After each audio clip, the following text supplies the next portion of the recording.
Panorama group, जो सोचता है वो करता है।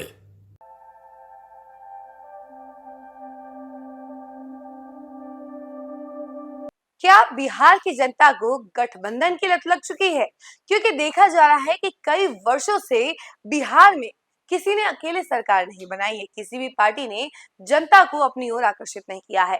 तो कहीं ना कहीं बिहार की जनता को गठबंधन की लत तो लगी गई है। इसके बारे में हम जरा आपको विस्तार से बताते हैं, सुनिएगा। बिहार की राजनीति एक ऐसा रंगमंच है जहां हर किरदार का एक गठबंधन अध्याय जरूर होता है। कोई अकेला नहीं चलता, सब किसी न किसी जोड़ में बंधे हुए हैं। पिछले 35 साल में ऐसा कभी नहीं हुआ जब कोई बड़ी पार्टी ने अकेले बहुमत हासिल किया हो। इस कहानी में नीतीश, लालू, पासवान और कभी कांग्रेस सबका एक साझेदारी वाला रोल रहा है। सवाल यही है, क्या बिहार को गठबंधन की लत लग गई है?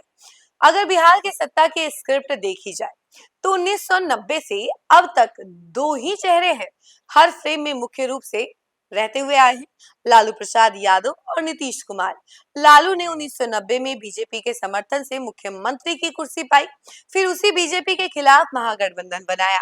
नीतीश कुमार भी कम पीछे नहीं रहे, वे बीजेपी से नाता जोड़कर मुख्यमंत्री बने, फिर आरजेडी से मिल गए, फिर दोबारा एनडीए में लौटे। 35 साल में नीतीश कुमार ने 9 बार मुख्यमंत्री पद की शपथ ली, लेकिन हर बार किसी न किसी गठबंधन के सहारे ली।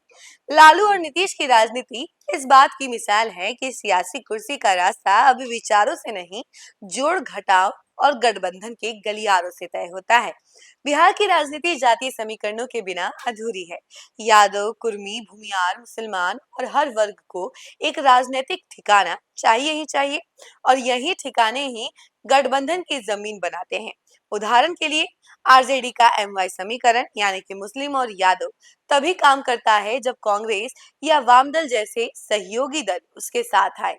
भाजपा को भी नीतीश या जीतन राम मांझी जैसे सहयोगियों की जरूरत पड़ती है, ताकि उसे स्वर्ण से लेकर अति पिछड़ा वोट तक एक साथ मिल सके। यानी बिहार में किसका वोट किसके पास जाएगा, यही असली विज्ञान है और गठबंधन ही उसकी केमिस्ट्री है।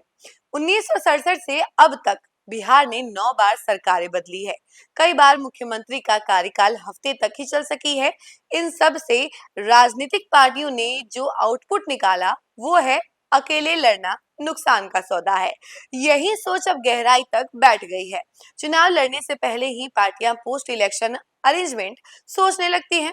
आज की तारीख में महागठबंधन में 7 दल और एनडीए में 5 सहयोगी दलें शामिल हैं, जिनके बीच सीट बंटवारे को लेकर अंदर खाने जंग भी देखने को मिल रहा था। पर यह सच भी है कि जैसे ही नतीजे बदलते हैं, गठबंधन भी बदल जाता है। असल में बिहार में कभी किसी एक पार्टी को 35% से ज्यादा वोट नहीं मिले हैं, यानी अकेले दम पर कोई पार्टी यहाँ जीत नहीं पाती, इसलिए सबको दोस्ती करनी पड़ती है। ये सिलसिला समाज की अलग अलग जातियों से शुरू हुआ और अब राजनीति की मजबूरी बन गया है। जितनी जातियां उतने नेता, और सबको थोड़ा थोड़ा हिस्सा चाहिए। नतीजा ये हुआ कि जनता आज तक नहीं समझ पाई कि असली जिम्मेदारी किसकी है।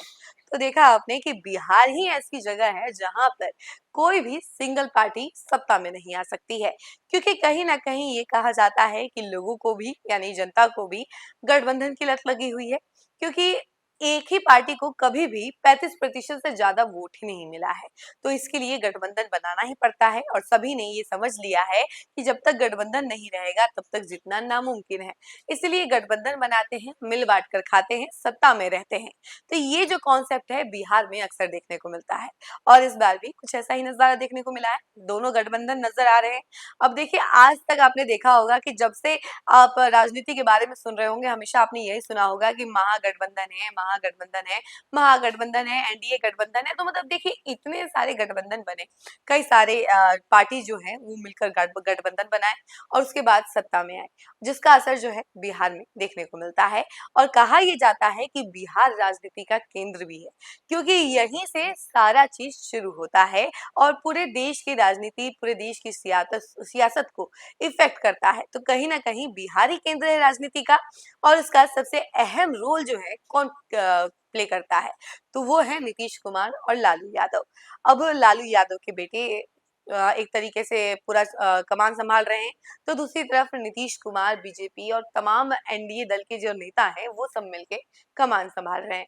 अब देखने वाली बात है कि इस बार कौन सी गठबंधन आगे निकलती है, क्योंकि जनता तो गठबंधन के साथ ही जाती है, सिंगल पार्टी के साथ नहीं जाती है, क्योंकि यहाँ पे जातिवाद भी उतना ही इफेक्ट करता है। सभी अपनी अपनी जातियों को देखकर ही वोट डालते हैं। कभी भी ऐसा नहीं हुआ है कि जाति छोड़कर किसी और जाति को वोट किया जाए। तो यहाँ पे जातिवाद की वजह से भी गठबंधन का होना जरूरी होता है। आपकी क्या राय है, लेकिन इस खबर को लेकर जरूर बताइएगा और देखते रहिए न्यूज़ फॉर नेशन। धन्यवाद। सूरज की पहली किरण के साथ जाग उठा बिहार, हर मत बने नई उम्मीद, हर कदम जिम्मेदारी। न्यूज़ फॉर नेशन की अपील, 6 और 11 नवंबर को घर से निकलें, वोट करें और अपने भाग्य विधाता खुद बने।